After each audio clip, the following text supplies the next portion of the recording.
be able to move around in both the regular MATLAB scripts and MATLAB live scripts. So here I use live scripts, so then we can just walk through this a little bit line by line. So as you can see, the first part I have here is parameters that I'm gonna use for creating discrete sphere, right? So I'm using the spherical coordinate. So spherical coordinates has the angle phi, the angle theta, and I also need to give a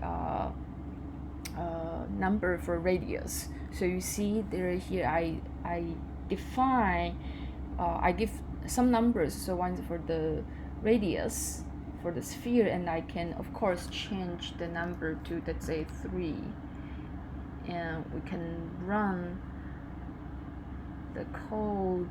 And okay, it says busy here, so it's still running. Alright, and you see it gives me a slightly bigger sphere as opposed to the one before. So let me do r not equal to 1. It's running, and you can see that here, if you look at the scale, the radius is 1, right? And if I change how I partition the angle phi, say I want it to be finer, let me do 100.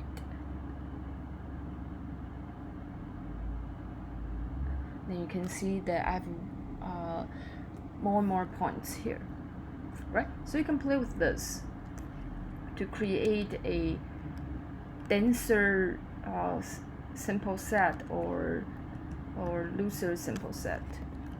Okay, and once I have the parameter set up, then I create a grid that I'm gonna use for creating the XYZ points on the sphere. So then we follow the formula for spherical coordinate: radius times cosine phi times sine theta. But if I run this, I'll show you. Okay, so if I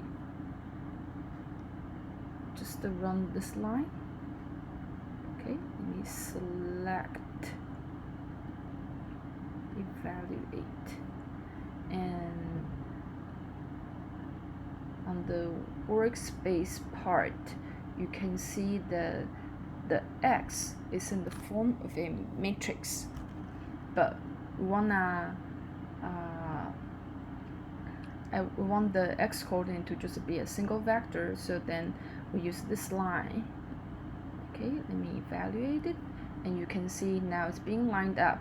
It stacks the column vectors into just one single huge vector, right? So now we have points for both for all the XYZ coordinates, and we put them together.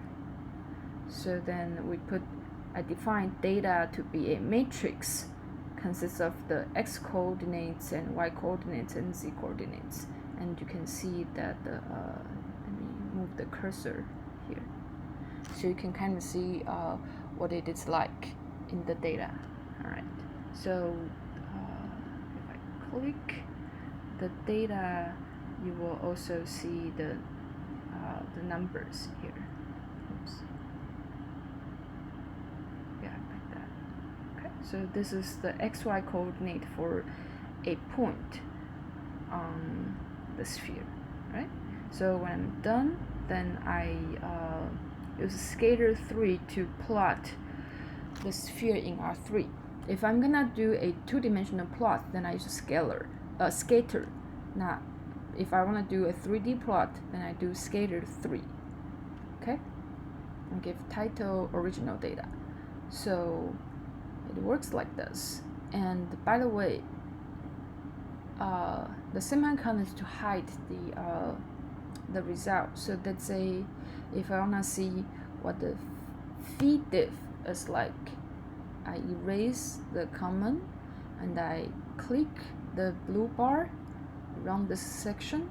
You can see the feed diff is defined at 30, but I don't need to know that, so I just hide it up and I do this.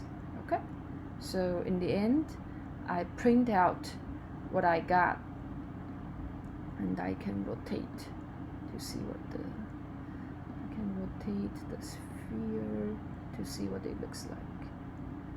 Okay,